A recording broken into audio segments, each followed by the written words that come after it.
The African Union Commission is the custodian of the African Programme of Action for Disaster Risk Reduction, which express African Union member states' strong commitment to the implementation of the Sendai Framework for Disaster Risk Reduction 2015-2030 in Africa. The Programme of Action, as stipulated in the Sendai Framework, aims to substantially reduce continental disaster risk and loss by 2030.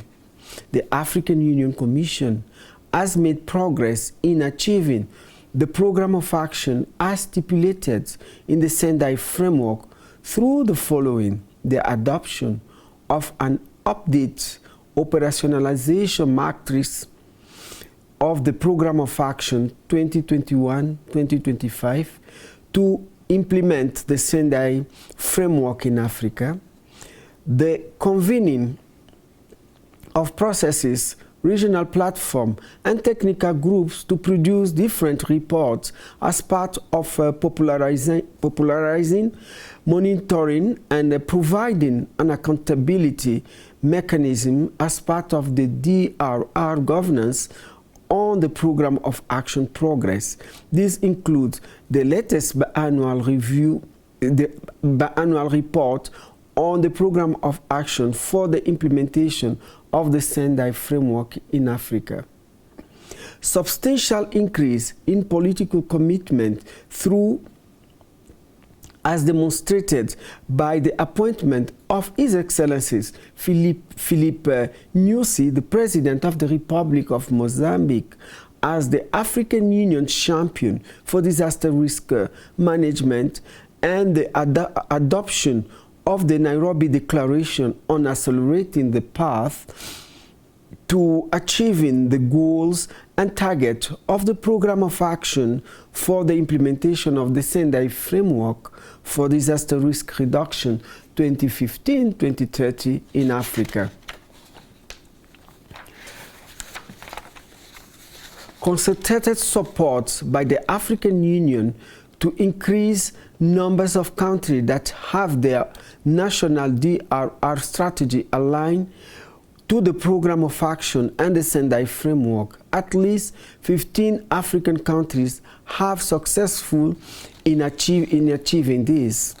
The establishment of 3 multi-hazard early warning system and early action situation room on continental situation room are the premises of the African Union in Addis Ababa, and other 2 are the Intergovernmental Authority for Development, IGAD, Disaster Operations Situation Room in Ngong, Nairobi, Kenya, and the African Center for Meteorological Application for Development, Continental Climate Advisory Situation Room in Niamey, Niger, respectively.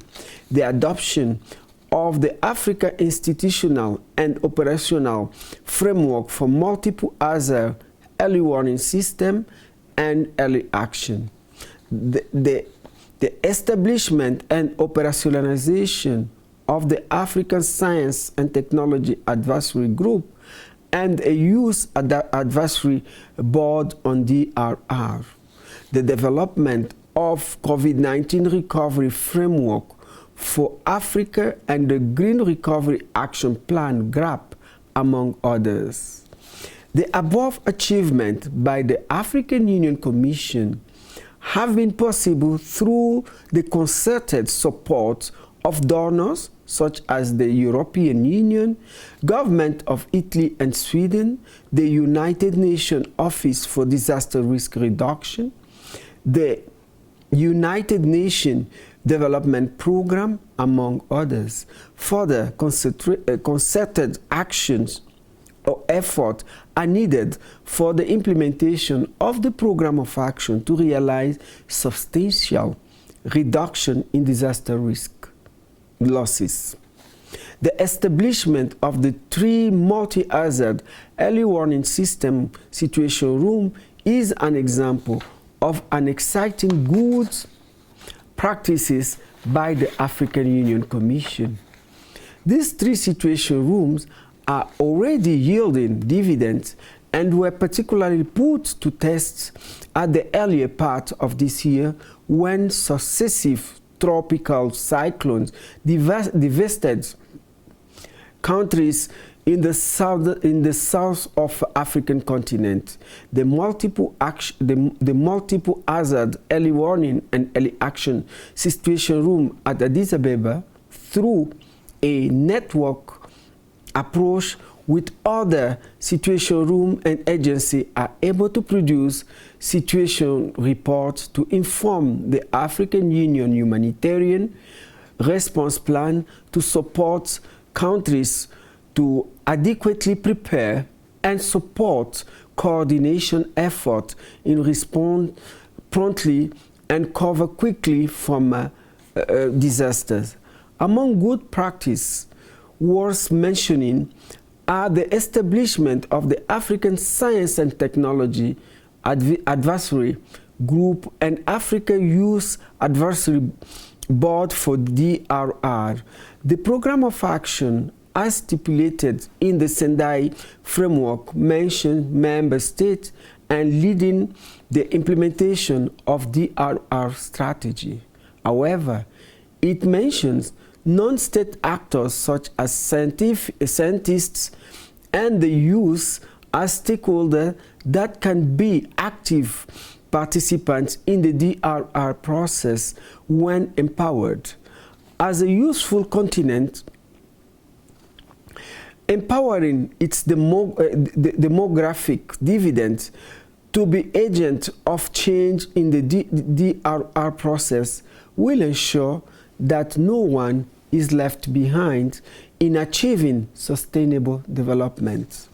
Disasters are multifaceted, and it's only by working together that disaster risk can be effectively reduced. We can strengthen existing and forge new network and partnership for DRR by sharing experience and jointly mobilizing resources to invest in reducing exposure, systemic risk, and building resilience using a whole of society approach.